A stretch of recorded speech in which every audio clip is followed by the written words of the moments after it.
Police बिगलर 1-2 आपके निश्चय के लिए उपस्थित हैं श्रीमान। जय श्रीमान।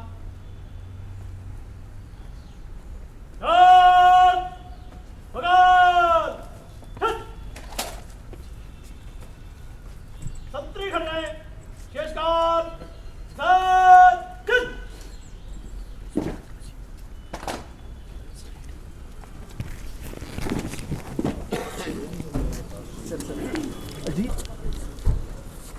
इथे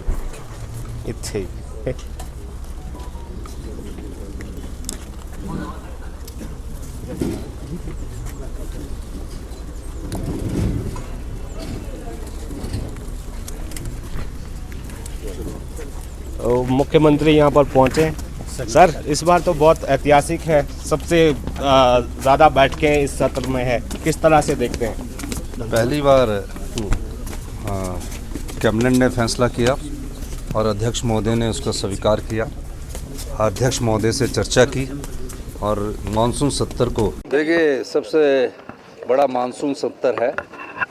प्रदेश में 10 दिन का पहला ऐतिहासिक मानसून सत्र हो रहा है और विधायक दल की बैठक में जो तय किया है वो विधानसभा के अंदर प्रकट होगा, क्योंकि विधायक दल की जो बैठक होती है उसमें जो भी चर्चा होती है वो विधानसभा के अंदर किस प्रकार भारतीय जनता पार्टी की चर्चा, उसका जवाब देना उस बारे में होती है। ये तो बाकी विधायकों के थोड़े बहुत ग्रेवेंसेस होते हैं, वो सुनकर विधायक दल की बैठक ख़त्म होती है, यही परंपरा है।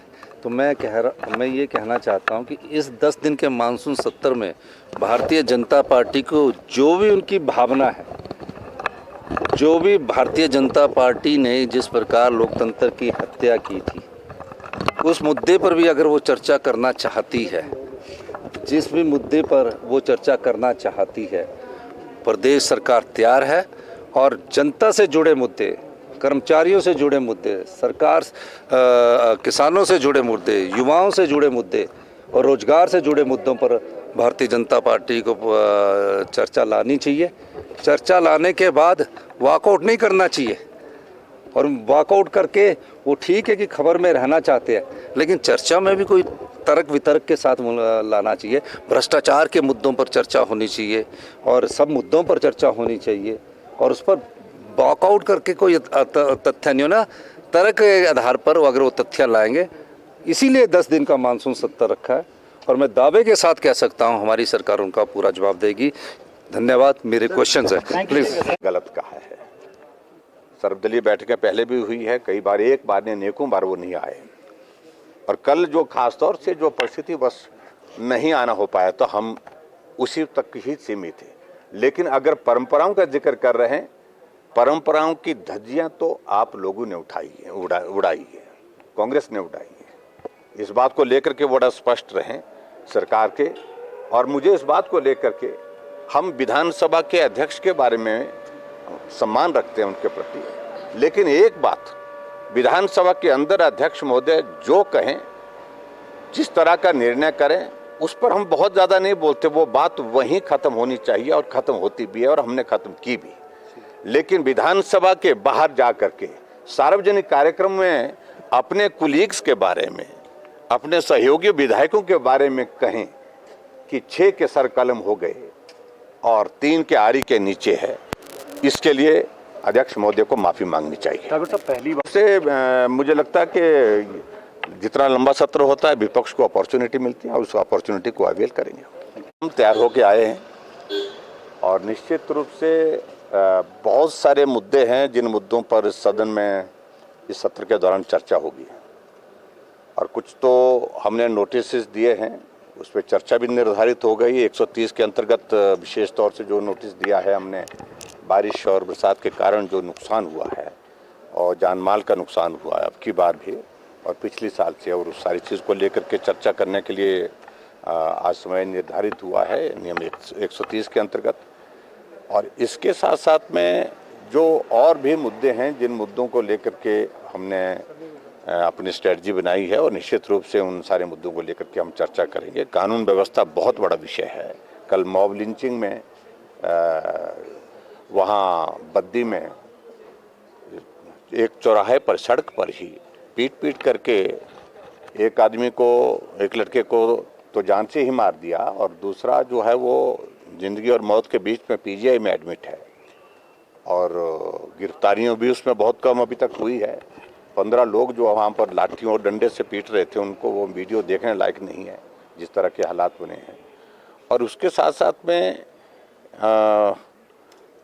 जो प्रदेश में जो भ्रष्टाचार है, एक बहुत बड़ा मुद्दा है और कोई महकमा ऐसा नहीं रह गया जहाँ पर बड़े पैमाने पर, व्यापक स्तर पर और कुछ जगह राजनेता, कुछ जगह अधिकारी इन सारी चीज़ों में इन्वॉल्व हैं, जो चिंता का विषय है। और ऐसे सारी बातों को लेकर के बाकी राजनीतिक मुद्दे तो है ही हैं, जो कमिटमेंट्स इन्होंने की थी, जो गारंटी इन्होंने दी थी, उन गारंटियों पर तो हम बात करेंगे ही करेंगे।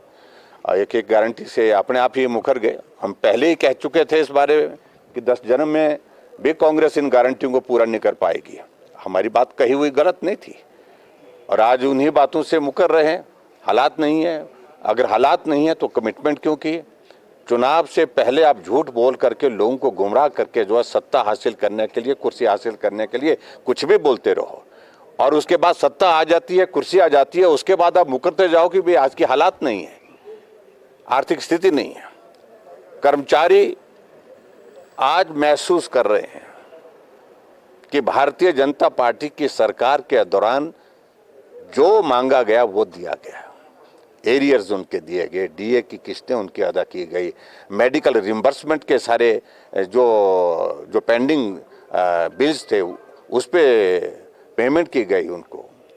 और आज ना उनको मेडिकल रिम्बर्समेंट मिल पा रही है, ना डीए मिल रही है। यहाँ तक के नौबत यहाँ तक आ गई है कि समय पर तनख्वाह देने के लाले पड़ गए। तो इन तमाम मुद्दों को लेकर के आज जो मुख्यमंत्री ने सारी बातों को लेकर के जवाब दो। जो मुख्यमंत्री कहते थे हम कर्मचारी हितैषी, आज ये उनके खिलाफ नारे लगाने वाले कौन लोग हैं? जो सचिवालय के बाहर लगातार पिछले लंबे समय से जो है वो हर रोज वहाँ पर नारे लगा रहे हैं अपने मुद्दों को लेकर के।